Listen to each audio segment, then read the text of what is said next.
at this time, there should be a resolution in front of you, which is a resolution that was drafted by Representative Bands and embodies a variety of both aspirational but also specific goals that we have. Part of the resolution originally was the adoption of the name, but I stepped on that yesterday, and we went ahead and adopted the Assembly of State Legislatures as our name. And but the resolution in front of you, I believe, is suggestive of where we are going, and I will turn it over to Representative Bands to discuss that at this time. Thank you, Mr. Chairman. It is the collective work of those on the steering committee, or the executive committee as it's now known. This simply states where we have been, our historic roots, where we are, and where we intend to go. And as the chairman has just indicated, it does incorporate the specific action that we took yesterday in this body on a voice vote on the name change. And to get the resolution before us, Mr. Chairman, I move adoption. Be happy to answer questions. Motion, is there a second? Second from Florida, right? Very good. Go ahead for discuss. Did you want to discuss at this time, or the resolution itself? Unless anybody has a question, everybody had a chance to read through it. It's pretty straightforward. Well, we'll stand at ease for about a minute and a half while folks have a let's chance at least to do this. The resolution portion of it, there are 4 sections. The first one deals with the name change. Section 2, that the focus of the Assembly of State Legislatures' efforts moving forward is to draft proposed rules and procedures or any provisions as shall appear to them necessary outside the responsibilities given to the Congress under which an Article 5 convention for proposing amendments would function. Section 3, that the work product of the Assembly of State Legislatures will serve as recommendations for a convention for proposing amendments called by Congress, thus allowing the amendment convention to focus on drafting the language of the amendment or amendments instead of the administrative process. And as we indicated yesterday, and has been re-emphasized today in some of these reports, we are simply a giant task force tasked with the responsibility of making some of these decisions in advance should a convention of the states for the purpose of proposing amendments be called. The more work that we can get done in a bipartisan way, collectively representative of the bigger whole across the country, the more likely it is that at that point, that group, empowered by each of our states as official delegates to that meeting, would opt to take the work product that we have done so that they don't get to that point and collectively look around at one another in the room and say, all right, now what do we do? And spend all the time that we're going to do trying to come up with just the processes and procedures that would govern their behavior and their activity moving forward. So that's the value of what it is that we're doing here, so that once they are convened, it would be it would abbreviate the process that they would need to address adopting how they would be governed moving forward, allowing the maximum amount of time for their activity to be devoted exclusively to the wordsmithing of whatever amendment happened to be the charge of the call. And then Section 4, that the Executive Committee of the Assembly of State Legislatures is hereby instructed to transmit a formal invitation to the legislative leaders of the 50 states requesting a bipartisan delegation of at least 3 members to be present from each state at the next planning meeting early in December 2014. And then the caveat, based on the report that we had earlier from the Planning Committee, that the date and the site be determined by the Executive Committee based on the input from the Planning Subcommittee, which is, you've already received that report. Thank you, Representative. Senator Hagedorn of Idaho. Thank you, Mr. Speaker. I would like to point out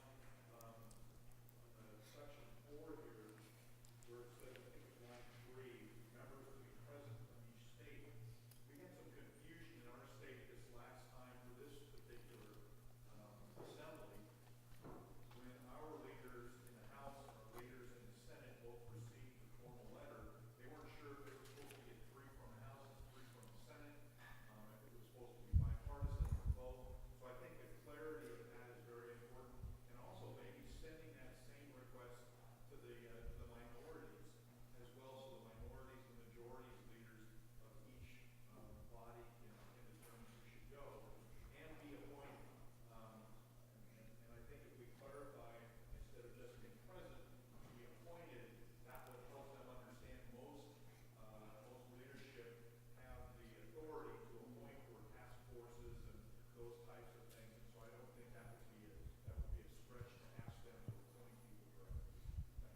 Thank you. Senators Hagedorn of Idaho makes an excellent point that we need to be clear on who is being appointed and who has the authority to come forward and represent and vote for a particular state. And I know there's some angst, appropriately, for folks who've been involved in this process for a long period of time, but for one reason or another weren't appointed, either through negligence or active on behalf of some of the legislatures. So the executive committee, I believe, has some real work to do to clarify what we're asking, and with the understanding that some folks will refuse to respond and some folks will fail to respond. And there's not much we can do about those folks who are refusing to respond, but it's on us for those who just haven't responded because it wasn't clear, they didn't get the invitation in time, they were press of other business, perhaps they didn't have folks in one party or another who were interested in the topic or had the ability to travel. There's a whole variety of things that go into that mix. And that's something that we've struggled with over the last 6 months and needs some work. President Long, would you like to make a comment? I would. If I just ask Senator Hagedorn, are you suggesting then on the third line of Section 4 that the word present be replaced with appointed? Would that achieve your goal there?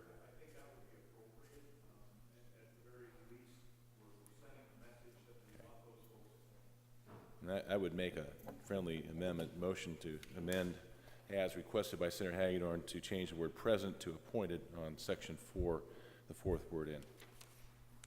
Is there a second? Second. All right, motion is second. Yes, sir. Bruce Williamson, state of Georgia. Just a quick question. I know that as this process moves forward, we're saying at least 3 members from each general assembly. Should be consideration of capping that amount. I mean, with no limit on how many delegates could be appointed. Some states can get exuberant and nominate 14 delegates. Thank you. And Representative Williamson from Georgia makes a, well, they have to come north for vacation. That's why there's so many Floridians here. But Representative Williamson of Georgia makes an excellent point that at some point there needs to be a limitation. And again, this was discussed by our chair and the steering committee. In one hand, we want to make sure that one delegation doesn't come and simply dominate by sheer numbers. That's one issue. The second issue is, and especially for the less formal Mount Vernon Assembly and this event, which is probably less formal than the next event and the future events that we have, we did not want to quell anyone's exuberance. Those who are interested in the topic, we want them here. And we were both here on the floor and in the committees a little looser on what we had intended to be in terms of the participation of the non-appointed folks, because they're here, and I certainly don't want to put out a fire that someone has, especially from those states that aren't appointed. But in the future, I think the executive committee is going to put some cap and also make some recommendations about minority appointments and probably limit the activity of the non-appointed folks. So, and I think if we have that on all three of those things get addressed, then we'll be able to move forward. And Representative Kapica, and then I'll come back to you, Representative Williamson. Go ahead, Representative. Point of clarification on the same subject would be, would this be new, or are we going to be automatically reappointed, or would this require all the general assemblies to reappoint new people, or the delegates that have already been appointed continue to serve in their respective capacities? Yeah, I would say that is in the it's the purview of your leadership. Again, if you go back to the letter, we'll probably send the similar letter out that says, I would assume the executive committee is probably unanimous on this, that we want to make sure that appointment is re-upped by your leadership to make sure they're still okay with you being here, since it is going to be a new session, quote unquote. So we want to continue to follow the parliamentary procedure with that. Yes, okay. We'll make a note of that. That's a good idea. Go ahead, Representative Kapka. The, correct, yeah, 3 total. I just wanted to say, as we talk through the discussion of, okay, what happens if somebody sends 50 versus 1, we said as long as we have room on the floor for everyone who's coming, we'll seat everybody on the floor. But if we get into a situation in the future, which I pray we do, that we've got, hey, you know what, we've got 150 people here, that situation, if you bring extra delegates or guest legislators, then they would go up in the galleries. That was the plan. So once we hit that mark, if a state does send extra, because again, we want to kind of model what's out there. Right now, the states kind of make that choice. They can send extra, but the body will control what's on the floor. Does that make sense? Okay. Okay. The other comment that I would make is there are attendees here today who obviously aren't appointed. They're not delegates, and so we're categorizing them as attendees, and they may be attendees in the future who have a particular skill set that might be valuable to a committee. And I don't want to discourage those people from coming and becoming part of the process, although they may not have speaking privileges or voting privileges. Again, this is, we're voting by state here. And we've got a CPA in particular here that I'm not sure if he's an appointed member or not, but that's somebody who's going to be helpful with the finance part of it. And of course, we have many lawyers and we all love lawyers, so the more lawyers, the better. Right, Senator Long? Okay. Representative from Colorado.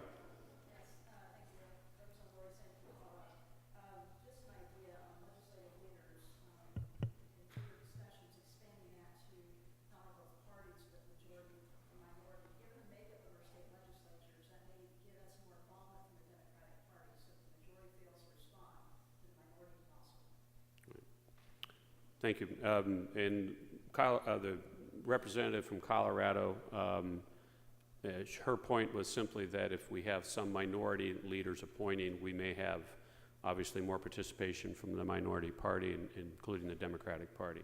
Senator from Alabama. Thank you. Senator Orr from Alabama, from the penalty box or timeout corner over here. One thought on this, it doesn't really affect the motion on the floor, but we had discussed, you know, the letter that went out to this convening was one minority member and one majority member from each house. We thought better to use it somewhat like a conference committee, 2 from the majority in that house, 1 from the minority in each house, and that would be more reflective of the majorities, minorities in the various chambers across the country. And then if you run into a logistics problem of perhaps 300 people, then each delegation can decide who goes and sits on the floor for a particular matter, particular session. So, Right. yes.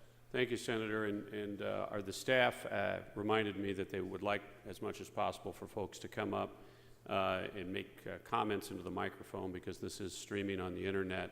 If you have simply a question, and I can repeat the question, but if you want to make comments, please come to the microphone.